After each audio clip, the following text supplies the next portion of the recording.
बारिश हो रही है, यही हैं 40 दिनों से हैं। आयोग का कई बार घेराव किए, लेकिन आयोग के तरफ से वैसा कोई पॉजिटिव खबर हम लोगों के लिए नहीं आ रहा है, वैसा कोई नोटिस नहीं आ रहा है जिससे कि हम अपना धरना को ख़त्म कर दें। या आगे भी चलता रहेगा हमारा संघर्ष इसी तरह जब तक आयोग जूनियर इंजीनियर के बहाली को क्लियर नहीं कर देती है। और माननीय जो नए सरकार का गठन हुआ है तेज रफ्तार तेजस्वी सरकार से, तो माननीय उप मुख्यमंत्री तेजस्वी जी तो सत्ता में आ गए, लेकिन उनके रफ्तार में तेज़ी कब आएगी इस उम्मीद लगाए हुए हम लोग गर्दनी बाग में पिछले 40 दिनों से बैठे हैं। अभी मेरी मौजूदगी गर्दनी बाग धरना स्थल पे एक तरफ दिखा देना चाहेंगे। इधर बारिश हो रही है और कहीं ना कहीं बीटीएस जेईई के अभ्यर्थी दूसरी तरफ पंडाल में बैठे हुए थे, लेकिन कहीं ना कहीं बारिश का पानी जो है वो पंडाल के अंदर जाने लगा, जिसके बाद इन अभ्यर्थियों को उठना पड़ा। वहीं बता दें आपको कि पंडाल के अंदर जो पानी है वो आ रहा है और काफ़ी अभ्यर्थी परेशान है, लेकिन तब भी धरना प्रदर्शन दे रहे हैं। लगातार देखिए तमाम अभ्यर्थियों का धरना प्रदर्शन जारी है। बीटीएस जेईई के अभ्यर्थियों का लगातार रिजल्ट की मांग कर रहे हैं। रोशन है, रोशन से पहले बात करेंगे। रोशन, क्या कहिएगा? बारिश हो रही है, लगातार परेशान चल रहे हैं। बारिश हो रही है, यही हैं 40 दिनों से हैं। आयोग का कई बार घेराव किए, लेकिन आयोग के तरफ से वैसा कोई पॉजिटिव खबर हम लोगों के लिए नहीं आ रहा है, वैसा कोई नोटिस नहीं आ रहा है जिससे कि हम अपना धरना को ख़त्म कर दें। या आगे भी चलता रहेगा हमारा संघर्ष इसी तरह जब तक आयोग जूनियर इंजीनियर के बहाली को क्लियर नहीं कर देती है। और माननीय जो नए सरकार का गठन हुआ है तेज रफ्तार तेजस्वी सरकार से, तो माननीय उप मुख्यमंत्री तेजस्वी जी तो सत्ता में आ गए, लेकिन उनके रफ्तार में तेज़ी कब आएगी इस उम्मीद लगाए हुए हम लोग गर्दनी बाग में पिछले 40 दिनों से बैठे हैं। आप क्या कहिएगा? लगातार गौतम जी बैठ रहे हैं, बारिश हो रही है। सर, लगातार तो हम लोग बैठ रहे हैं और आयोग को इस बात का शायद कोई अंदेशा नहीं हो रही है, या पता नहीं क्या वो अपने आप को मतलब इस चीज़ में सोच रखे हैं कि इन लोगों को अनसुना करते ही जाना है, और हमारा वो रिजल्ट पर काम नहीं कर रहे हैं। ठीक है, तो अभी देखिए सरकार भी बदली है, ठीक, तो कहीं न कहीं जब इन्होंने सरकार में नहीं थे, विपक्ष में थे, तो हम इनका जो भी है नेता लोग वो हमसे मिलने आते थे और बोलते थे कि आप लोग बहुत मतलब संघर्ष कर रहे हो, आप लोग का मांग जेन्युइन है, बिल्कुल सरकार को सुनना चाहिए और रिजल्ट बनाना चाहिए, देना चाहिए। लेकिन आज वो सत्ता में आ गए हैं तो ना कोई खोज खबर लेने आ रहे हैं हमारा।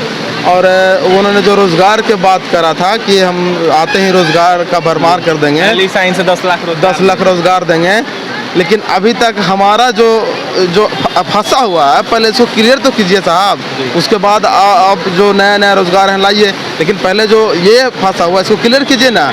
और क्लियर कीजिएगा तो अच्छी बात होगा, आपके लोगों के बीच में संदेश जाएगा कि देखिए सरकार बदली है, नए सरकार में नए पार्टियां वाले लोग जुड़े हैं, तो ये बहाली क्लियर हो रही है, तो इस पर आपको काम करना चाहिए और हम लोगों को नियुक्ति पत्र में बहुत तेज़ी ला करके हमें ज्वाइन करवाना चाहिए। आप क्या कहिएगा?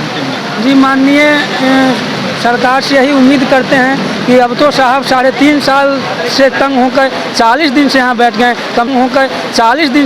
गए, कम से कम अब तो आप सुन लीजिए ना, अब तो हम कन्या अभियंता के दर्द को समझ जाइए ना। फिर देख लीजिए इतना बारिश हो रही है, फिर से बाढ़ आएगी, और अभी भी ये बाढ़ आने के समय में हमारे तमाम कन्या अभियंता कहीं ना कहीं मतलब इस सुरक्षा देने में लगे हुए हैं कि कोई वैसा क्षेत्र ना दहे, कहीं वैसा कटाव ना हो कि जनहित में नुकसान हो। लेकिन आयोग समझ नहीं रही है कि बिहार में हम लोगों को इतना मतलब अपना योगदान दे रहे हैं, अगर और कन्या अभियंता होते तो और ज़्यादा योगदान दे पाते, लेकिन आयोग हमारे दर्द को समझ नहीं रही है। 3.5 साल से बहाली को फंसा के रखी है। अगर थोड़ा सा भी आयोग इस चीज़ को समझती कि हम लोग देखिए संडे को भी जेईई छुट्टी पे नहीं होंगे, अगर बाढ़ का समय होगा तो न रक्षाबंधन में छुट्टी मिला होगा, न कृष्ण जन्माष्टमी में, मतलब उनको कभी भी छुट्टी नहीं मिला होगा। और आयोग सप्ताह में 5 दिन काम करती है। 3.5 साल से बहाली फंसाने के बाद भी आयोग अपना वही बड़ी धीमी गति में काम कर रही है। कहीं से उसको यह समझ में नहीं आ रहा है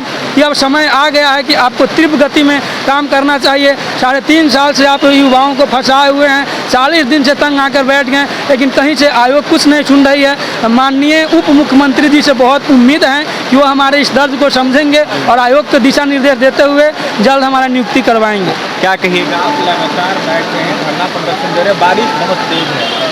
सर हम लोग तो देख रहे हैं 40 दिन से बैठे हुए हैं, बारिश आए तो आए, आंधी आए, कुछ भी आए, लेकिन हम लोग बैठे हुए हैं। अभी तो शांतिपूर्ण धरना प्रदर्शन, हम लोग उग्र नहीं है क्योंकि हम लोग पढ़े लिखे हैं, हम लोग ऐसा कुछ कर नहीं सकते हैं। और जैसा कि आप बात उठाते हैं सरकार की, तो हम लोग तो शुरू से ही देखते आ रहे हैं कि जब आरजेडी की सरकार नहीं थी तो बोल रहे थे कि हम आप लोगों के दर्द को समझ सकते हैं, ये वो, लेकिन आज तो वो आ गए हैं। हमें पहले खुशी था कि अगर मान लिया ये आएंगे तो कुछ करेंगे, लेकिन आने के बाद भी अभी वही कंडीशन है, तो आखिर हम लोग किस पे बिलीव करें। कहीं ना कहीं मंत्रियों का यह कहना है कि अभी विभाग को हम समझ गए।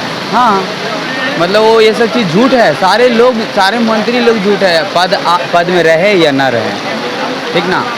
इसलिए आयोग से उम्मीद करते हैं कि हमारे दुख और दर्द को समझे। हम लोग भी नॉर्मल फैमिली से मतलब बिलोंग करते हैं, हम लोग का भी एक होता है, तो सरकार हम लोग तो कमीशन से ही उम्मीद करेंगे हम लोग का रिजल्ट जल्द से जल्द वो जारी करें।